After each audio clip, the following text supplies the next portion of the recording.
আসসালামু আলাইকুম। ঝিনাইদহ আরাপপুর স্ট্যান্ডে আপনারা দেখছেন যে একটি ভয়াবহ সড়ক দুর্ঘটনা। আসলে এই রাস্তাটার অবস্থা খুবই খারাপ। এই যে কিছুক্ষণ আগে আপনারা দেখতে পাচ্ছেন যে এখানে একটি আলম সাধু উল্টে গেছে এবং দুজন এখানে আহত। তাদের প্রাথমিক চিকিৎসার কাজ চলছে। দুজন ব্যক্তি এখানে খুব গুরুতর আহত হয়েছেন। আসলে এই রাস্তাটা দীর্ঘদিন যাবৎ মেরামতহীন অবস্থায় পড়ে থাকার কারণে এরকম দুর্ঘটনা প্রায়ই ঘটছে। সেক্ষেত্রে আমরা স্থানীয় যারা উপস্থিত আছেন, বিশেষ করে আমরা তাদের সাথে একটু কথা বলবো, আমাদের সাথেই থাকেন। আসসালামু আলাইকুম। আসলে তো এই দুর্ঘটনা তো এই রাস্তাটার কারণে, এই রাস্তাটা মেরামতহীন পড়ে আছে তো মনে হয় দীর্ঘদিন। এই বিষয়ে আমরা এই রাস্তা 3-4 বছর ধরে এরকম দেখছি। আসলে এটা হলো রোডের এলজিডি না, এটা রোডসের আন্ডারে। কিন্তু আমরা দেখি ওই প্রত্যেকবারই বর্ষা মৌসুমি এই অবস্থা থাকে। তারপরে যখন বর্ষা চলে যায় ওই হালকা পাতলা পুটিং করে টোয়া দিয়ে ইট দিয়ে এইভাবে এই মেরামত করে 3-4 বছর এইভাবে রয়েছে। আর এই জায়গায় প্রতি বর্ষা মৌসুমে আমরা দেখি 2-5-10টা দুর্ঘটনা এই জায়গায় ঘটে এইভাবে। ইজি বাইক, তারপরে আপনার বড় গাড়ি ভেঙে চুরে পড়ে থাকা, কিংবা নসিমন উল্টানো, ঠিক আছে, কিংবা ইজি বাইক উল্টায় যাত্রীরা ইজি বাইকের তলে, পানির মধ্যে অনেক সময় হাবুডুবু খায় যাত্রীরা। এরকম পরিবেশ আমরা 3-4 বছরে দেখছি। আসলে এরকম দুর্ঘটনা আমাদের জন্য খুবই ভয়াবহ। সামান্য কিছু কাজের জন্য আসলে এরকম দুর্ঘটনা ঘটছে। যদি রাস্তাটা খুব দ্রুত মেরামত করা যায় তাহলে খুব দ্রুতই হয়তো এর সমাধান আসবে।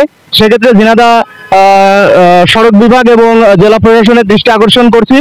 আর আমাদের অ্যাক্সিডেন্টের অবস্থা আপনারা এখনো দেখছেন যে রাস্তায় পানি বেঁধে আছে এবং খুবই খারাপ অবস্থায় পড়ে আছে এই আরাপপুর বাস স্ট্যান্ডের এই রাস্তাটি।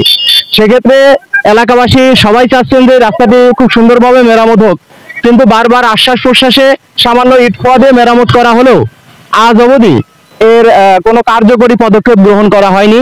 সেক্ষেত্রে আবারও আমরা এলাকাবাসীর পক্ষে, এখানে উপস্থিত আরেকজন আছেন, উন্নতি হয়েছে, ওনারা বারবার ঢাকঢোল পিটায়ে বলেছে যে আমরা এই দেশের উন্নয়ন করেছি, উন্নয়ন হয়েছে। বাট উন্নয়ন হয়েছে যারা আওয়ামী লীগ করেছে তাদের ব্যাংক ব্যালেন্স হয়েছে, তাদের উন্নয়ন হয়েছে। বিশেষ করে ঝিনাইদহর মানুষ অনেক অবহেলিত এই 15-16 বছর। ঝিনাইদহতে কোনো উন্নয়ন হয়নি।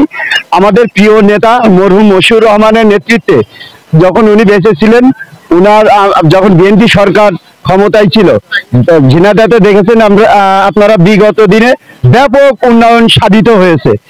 মশিউর রহমানের পরবর্তীতে তিনবার 3জন এমপি আসছে। বিশ্বাস করেন, আমি দৃঢ় কণ্ঠে বলতে পারি, আল্লাহর কে করে বলছি যে কোথাও কোনো রোডে একটি ইট পড়েনি।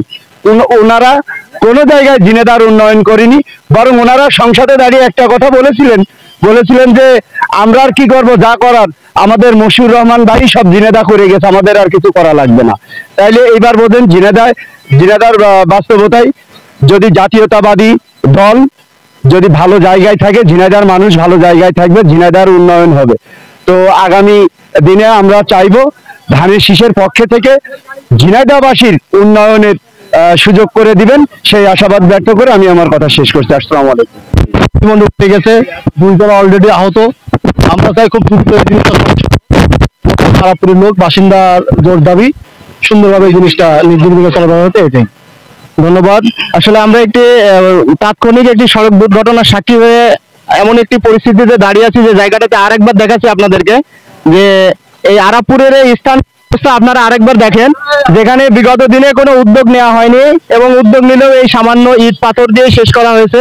এবং সড়কটির অবস্থা আপনারা দেখেন, যেখানে অহরহ প্রতিদিন এরকম দুর্ঘটনা ঘটে চলেছে।